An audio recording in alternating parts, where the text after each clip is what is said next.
Halo semuanya, jumpa lagi dengan gue Chandra di Caltrapin Techno. Awalnya tuh gue selalu ragu buat pindah ataupun pakai sebuah smartphone lipat cuy. Soalnya banyak consider gue buat jadiin HP lipat sebagai smartphone daily gue. Ya pastinya lo udah pada tahu lah ya, kalau misalkan rata-rata smartphone lipat itu kendalanya di masalah baterai. Baterainya yang berasa boros dan gak bisa bertahan seharian. Sampai akhirnya gue memutuskan buat nyobain si Samsung Galaxy Z Flip 6 ini buat jadi second daily gue. Oh ya, Samsung Galaxy Flip 6 sendiri bukan smartphone lipat pertama gua. Sebelumnya tuh gue sempet pakai Oppo Find N3 buat jadi sebuah smartphone produktivitas gua alias smartphone second daily juga. Dan itu gue pakai smartphone tersebut udah cukup lumayan lama, sekitaran 6 bulan lebih. Lalu sebelumnya gue juga sempet pakai Samsung Galaxy Z Flip 5 alias Samsung Galaxy Z Flip 5, dan itu gue cuma pakai sekitaran 1 bulan teman-teman. Karena memang gue nggak tahan soal baterainya yang berasa boros, dan ya gue nggak lama dari itu langsung pindah ke iPhone gua. Tapi setelah gue pakai smartphone ini sekitaran 1 bulan lebih buat jadi second daily gue ngerasa HP ini tuh ngasih kenyamanan yang oke nih. Terus bang, ngomong-ngomong second daily, HP utama lo emang sebenarnya apa? Nah, untuk HP utama gue kalau misalnya lo mau tahu ya masih iPhone 15 Pro Max ataupun si Vivo X100 Pro teman-teman. Karena kedua smartphone itu doang yang kadang-kadang gue bawa buat keluar, kayak misalkan ke event ataupun buat jalan-jalan. Ya kayak misalkan Vivo X100 Pro buat foto-foto, iPhone 15 Pro Max buat bikin konten. Oke, back to topik ke Galaxy Flip 6 ini teman-teman. Bagian yang paling upgrade dari smartphone ini yang pasti kalau misalnya lo tahu dari segi framenya lebih berasa boxy gitu alias lebih mengotak. Ini nggak buat kesan premium dari smartphone itu bener-bener terjaga banget, bahkan bisa naik tingkat teman-teman. Gue pribadi jadi sayang banget kalau misalnya HP-nya ini harus dipakein case, karena kalau boleh jujur genggam feel HP itu berasa asoy banget cuy. Karakter framenya itu mengotak tapi nggak ngebuat tangan kita sakit ataupun tajam gitu. Tapi kalau misalnya kalian memang pengen tahu, kalian harus cobain langsung. Misalkan kalian harus coba ke Samsung Store nih, coba deh saran gue, lo iseng-iseng main ke sana dan pegang HP ini sekitaran 5 menitan aja. Untuk reset sendiri ini bagian yang gue suka, soalnya Samsung dia tuh nggak gampang nutup temen-temen. Bagian lipatannya juga nggak begitu dalam seperti di seri sebelumnya, tapi tetap bagian lipatannya tuh masih kelihatan dan juga masih berasa dalam ya. Untuk desainnya sendiri tuh masih sama seperti di seri sebelumnya yaitu Flip 5 ya teman-teman. Tapi kalau misalkan kalian pakein case-nya Flip 5 itu masih bisa sebenarnya, tapi untuk di bagian bawahnya aja. Artinya kalau misalkan bagian bawahnya aja kalian masih bisa tuh pakai aksesoris NFC dari si Flip-nya ini. Kalau misalkan kalian tahu di Samsung Store tuh banyak banget aksesoris yang udah support NFC, kayak misalnya nampilin tema-tema ataupun nampilin wallpaper kesukaan kalian, itu masih bisa. Cuman untuk frame atasnya aja yang nggak bisa. Frame kameranya sendiri dibuat lebih besar sedikit karena secara konfigurasi di sini menggunakan setup kamera seperti Galaxy S24 series teman-teman. Base spek kamera utamanya sendiri udah resolusinya tinggi yaitu 50 megapiksel, dan ini upgrade dari yang sebelum itu 12 megapiksel aja. Buat kamera ultrawide-nya pun juga demikian di 50 megapiksel. Oke, kita langsung aja bedah hasil foto dari HP ini. Kualitas foto yang dijepret udah ciri khas Samsung banget nih kalau menurut gua, dengan warna yang begitu colorful tapi tidak terlalu over. Detailnya juga memberikan kualitas yang sangat baik nih ketimbang seri sebelumnya. Mungkin karena upgradean dari resolusinya juga yang udah 50 megapiksel ini sangatlah berpengaruh ya ketimbang pakai resolusi 12 megapiksel. Secara SDR juga asik, buat foto-foto gedung di sini udah approve banget nih HP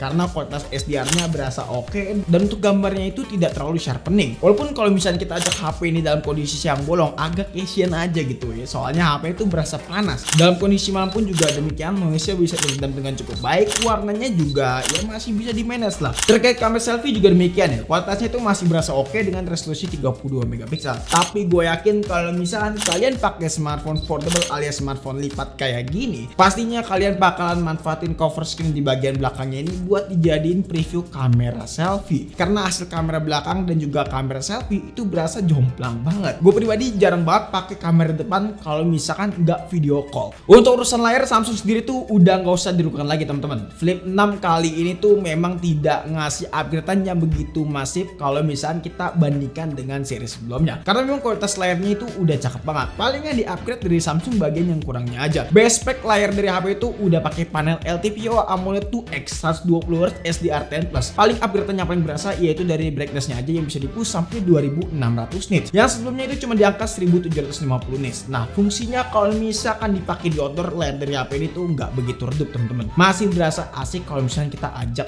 pakai di outdoor. Terkait cover screen, berhubung ukurannya itu masih sama base spek, jadi gue nggak terlalu ngebahas yang begitu dalam ya teman-teman. Cuman yang jelas cover screen-nya ini memang ngebantu banget kalau misalnya kita ajak HP ini buat scrolling tipis-tipis dengan ukuran layar yang lebih kecil. Ya buat baca artikel tipis-tipis ini masih bisa. Buat jalin aplikasi kayak misalkan X ataupun buat scroll berita berita-berita masih oke kok. Cuma memang ada beberapa aplikasi yang secara screen rasionya itu tidak seimbang teman-teman, alias tidak balance. Kalian juga bisa install yang namanya aplikasi Goodlock. Ibarat kata ini merupakan tools yang lu cuma bisa rasakan di smartphone-nya Samsung. Ibarat kata ini kayak tools yang bisa lu dapetin cuma lewat custom ROM di Android teman-teman. Tapi di HP Samsung lu tinggal download lewat Galaxy Store nih, dan lu bisa otak-atik smartphone lu ini ya, kayak misalkan ganti host, screen system, tema, dan juga wallpaper lainnya. Terkait dengan SoC, smartphone itu pakai Snapdragon 8 Gen 3 SoC kasta tertinggi saat video ini dibuat dari Snapdragon. Gua nggak ngebahas panjang lebar ataupun performance dari smartphone yang satu ini, karena gue pribadi udah ngebahas Snapdragon 8 Gen 3 di beberapa video gue ya. Gue lebih fokus ngebahas ke masalah experience-nya pribadi, karena peruntukan smartphone itu sebenarnya bukan ke ranah performance gaming hardcore alias orang yang suka ngegame gitu. Gue yakin orang yang beli HP itu pasti buat fashion ataupun penggunaan sehari-hari aja.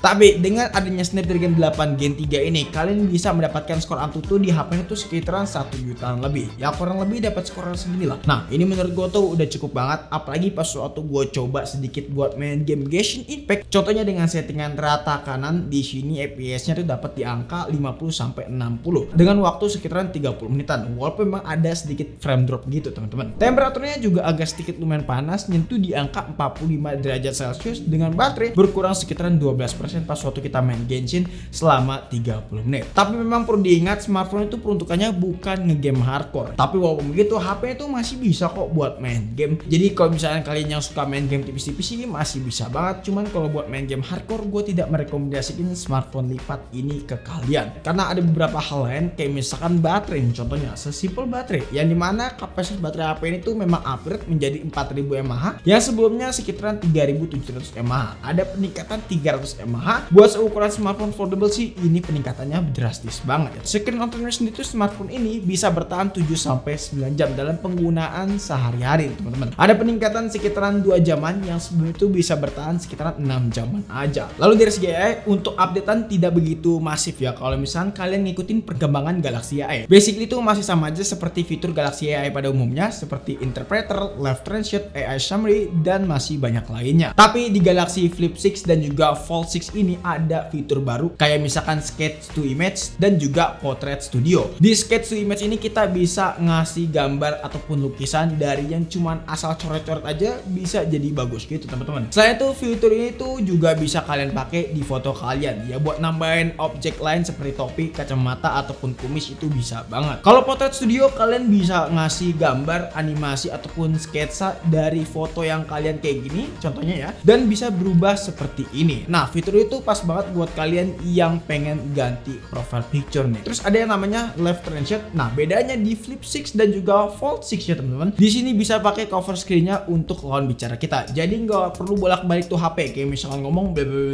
kasih ke dia, ngomong balik lagi ke sini. Jadi nggak perlu pakai gitu. Tinggal pakai cover screen-nya aja buat manfaatin fitur left translate-nya ini teman-teman. Jadi memang Galaxy AI makin ke situ makin bisa diandelin banget. Makanya dari situ tuh gue jadiin smartphone ini sebagai second daily aja. Yang jelas peruntukan smartphone itu bukan buat kalian yang gaming hardcore ataupun kaum bedang-beding, ataupun buat kalian yang orangnya tuh intens banget menggunakan smartphone. Ya itu mungkin kerjaan agensi ataupun orang yang social media marketing kali ya. Yang jelas smartphone itu masih sesuai dengan jalurnya teman-teman. Diperuntukkan buat fashion ataupun buat kalian yang gak tertuntut dengan smartphone pastinya. Karena ada beberapa hal yang perlu lo consider, yaitu dari segi baterai juga. Walaupun memang udah upgrade dari segi kapasitas baterainya, tapi tetap kapasitas baterainya masih berasa kurang mungkin bagi sebagian orang yang kayak gue ini. Ya ataupun buat kalian yang orangnya tuh kerja di smartphone dengan waktu yang cukup intens pasti bakal berasa kurang. Tapi memang upgradean yang dibawa dari smartphone yang satu ini bikin orang kepincut, gue yakin banget. Lalu pertanyaannya, apakah worth it upgrade dari Flip 5 ke Flip 6 ini? Jawabannya ya worth it buat kalian yang memang punya duit, ataupun memang kalian pengen manfaatkan fitur trade in itu bisa banget. Cuma better dijual dulu baru beli si Flip 6 ini. So mungkin cukup sekian aja video kali ini tentang review Galaxy Z Flip 6 ini. Kalau misalnya kalian punya pendapat atau punya pertanyaan lainnya soal smartphone ini, boleh bantu di kolom komentar, ataupun punya pendapat keluh kesah mungkin tentang smartphone foldable, tulis langsung di kolom komentar ya. Jangan lupa juga follow Instagram kita di @serapintekno, dan komunitas kita kalau misalnya kalian pengen join di Telegram langsung aja klik link yang ada di deskripsi. Chandra pamit, sampai jumpa di video selanjutnya. Until next time, goodbye, bye bye.